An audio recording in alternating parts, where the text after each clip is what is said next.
NMDC Spotlight Podcast.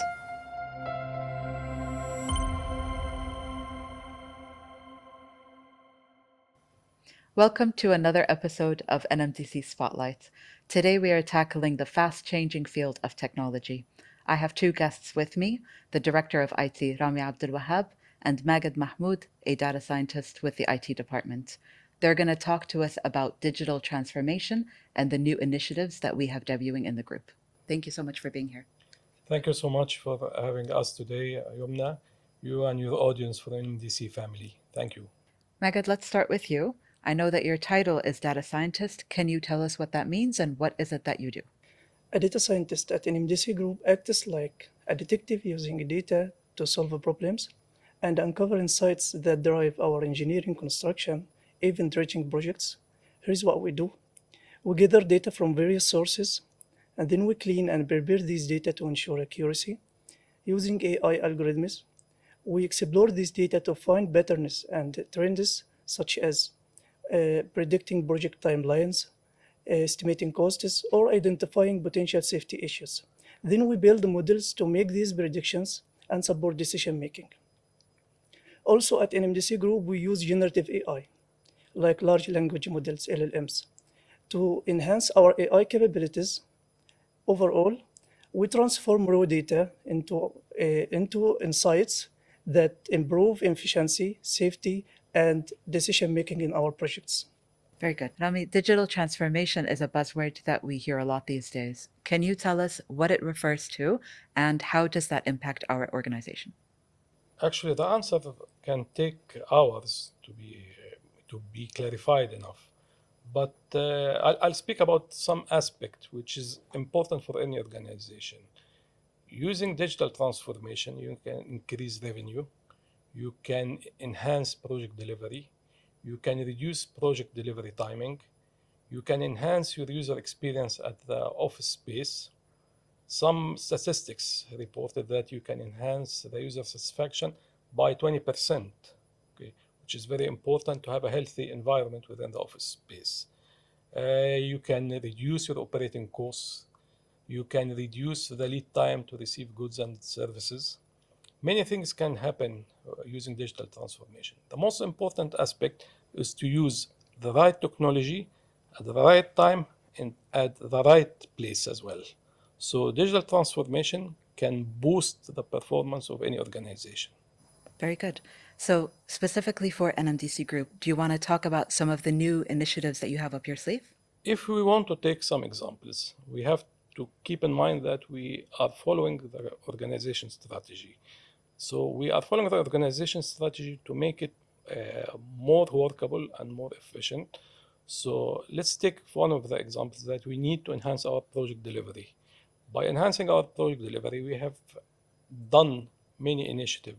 For example, we have done Site Safety Analyzer, which is an AI tool to reduce the fatalities or eliminate the fatalities at the office, at the workspace.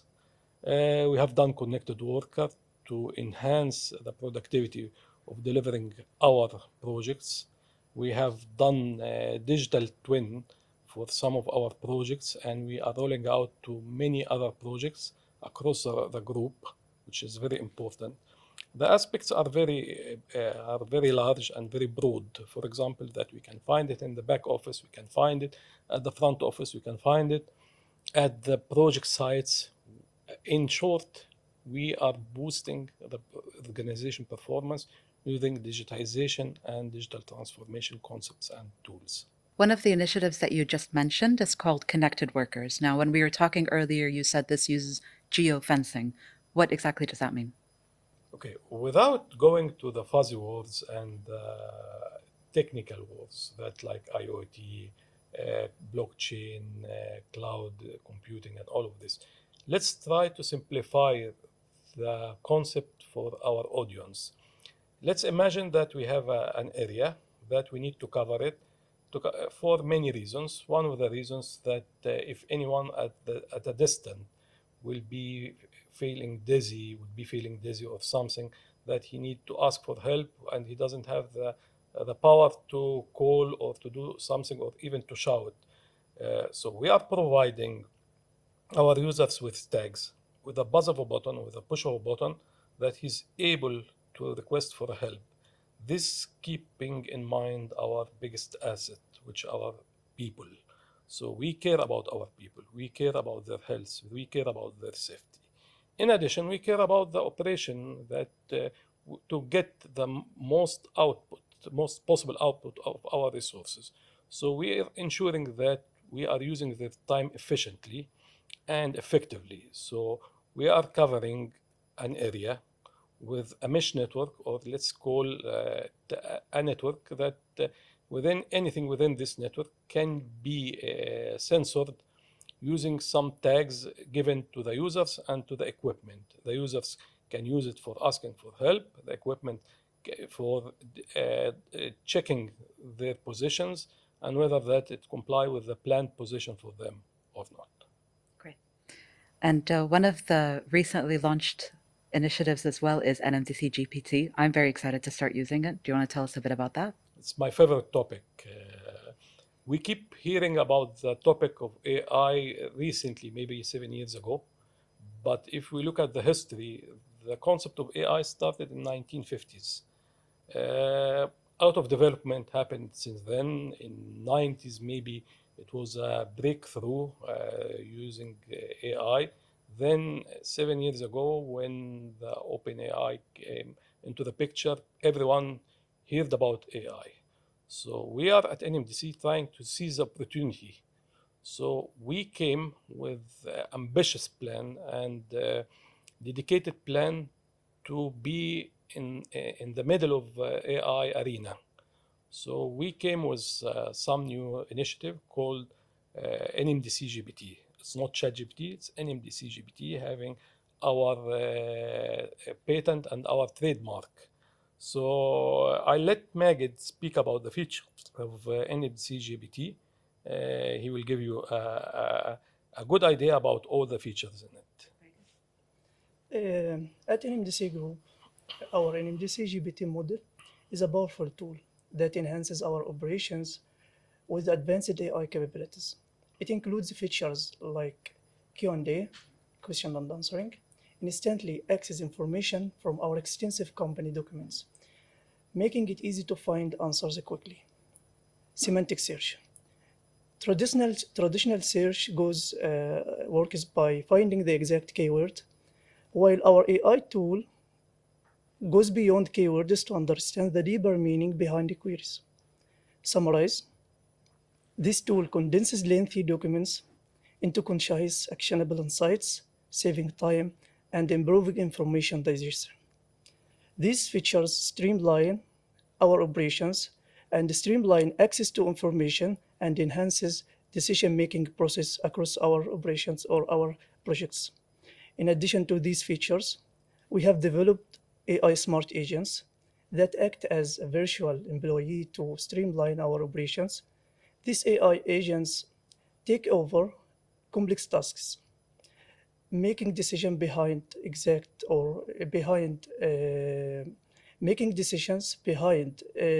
specific inputs, which are then verified by justification and reasoning. Very good. I can already tell how that's going to make my job much easier, which actually brings me to my next question. So a lot of my job is writing, and for writers, when AI tools like ChatGPT were launched, people were saying, well, you're no longer going to have a job. So people were afraid of losing their jobs. What advice do you have for people who think that?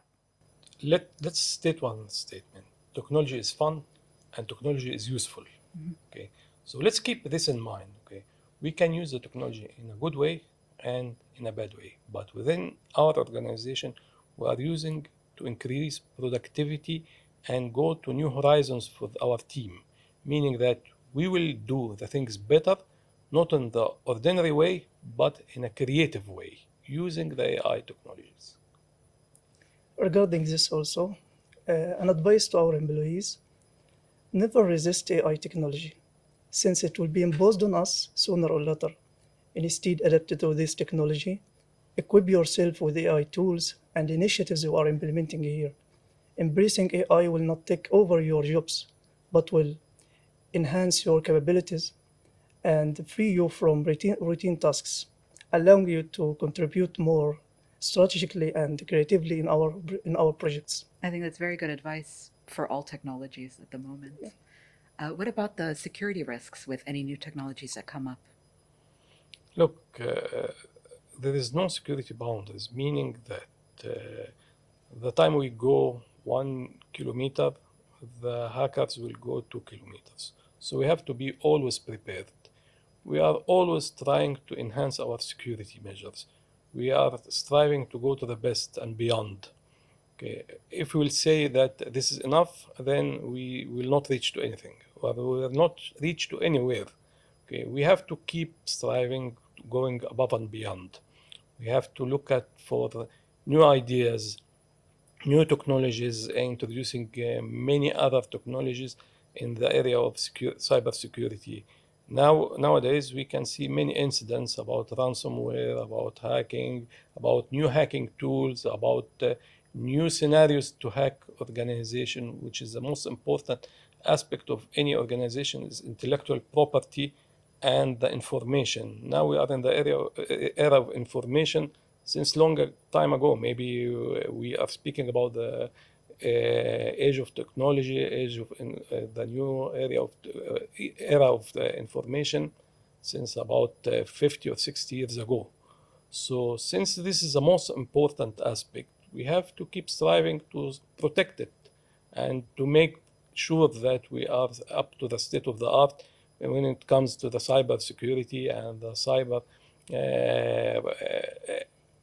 I'll say it, the guarding tools. When it comes to digital transformation and AI trends in the future, what do you think is coming next in the next few years? We cannot tell. Definitely, we cannot tell. Okay, the speed of development and the pace of development in this area is massive. I remember that I attended one seminar that was talking about AI in the healthcare sector, about the ability to forecast based on your medical history if you will get any critical illness in the future or not.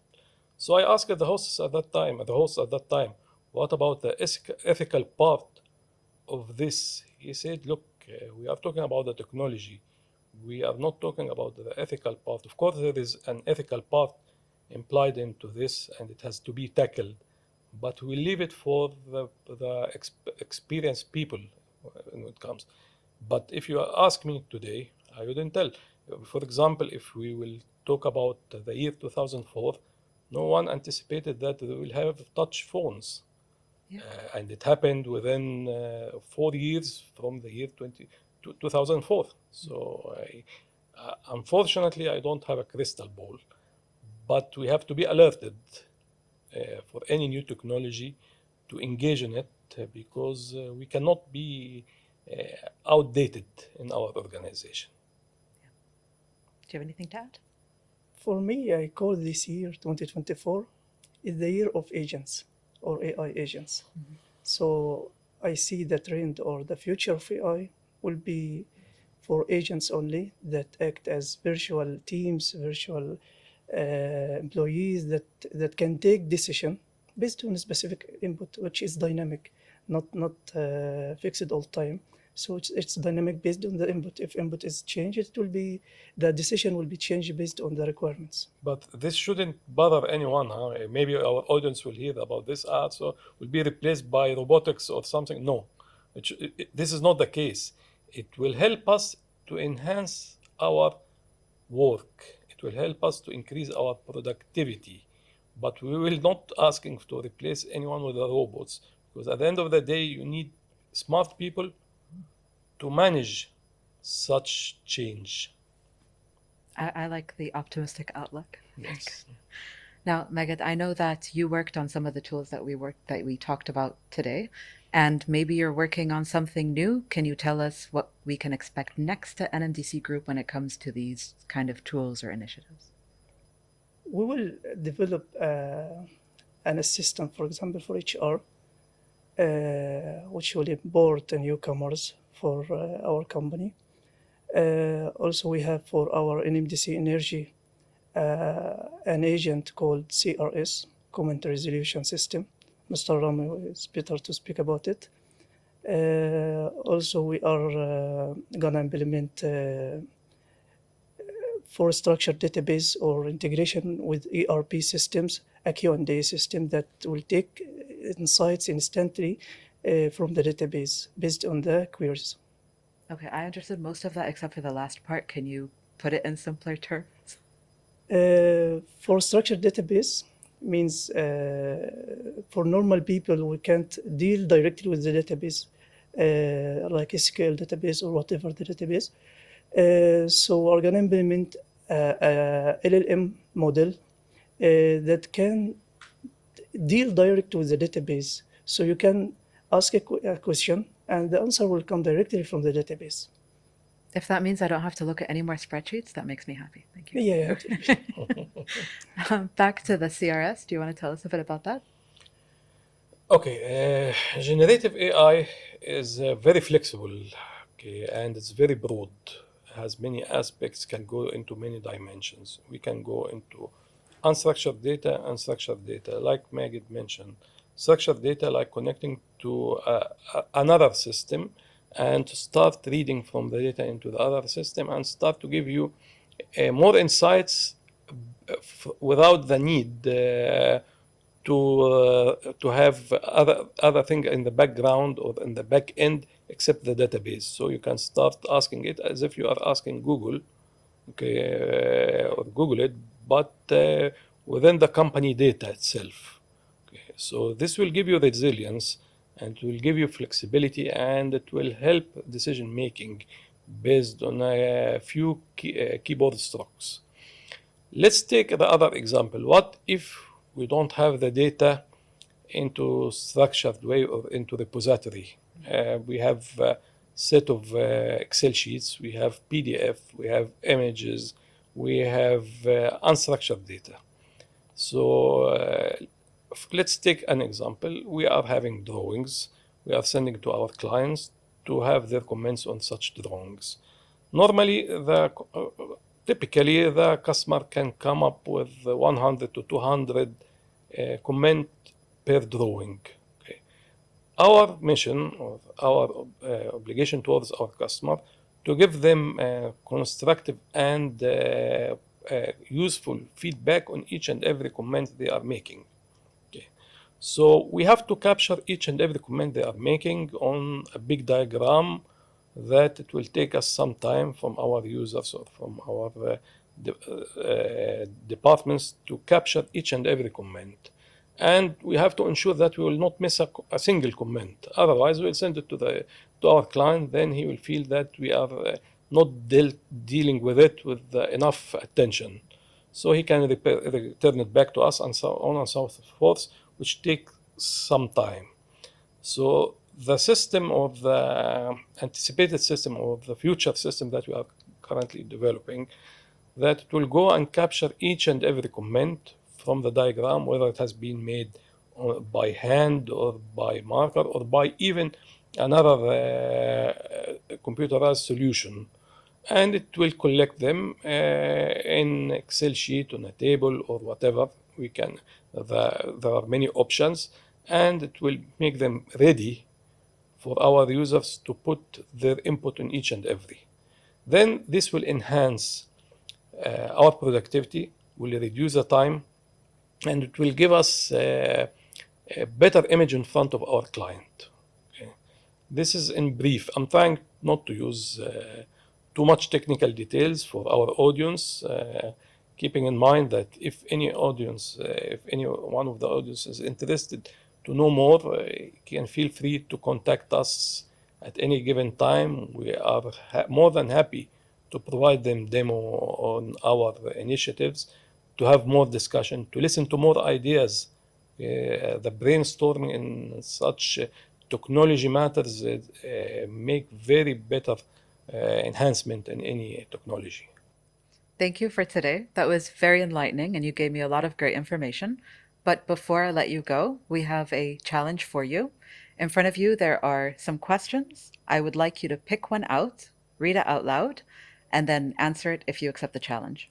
Is that Are okay? they hard questions or easy questions? Well, you have to find out the hard way. Go ahead and pick a card. Okay, so Maggot, please start. Okay, so let me bring my reading glasses to put it on. I'll pick the second one.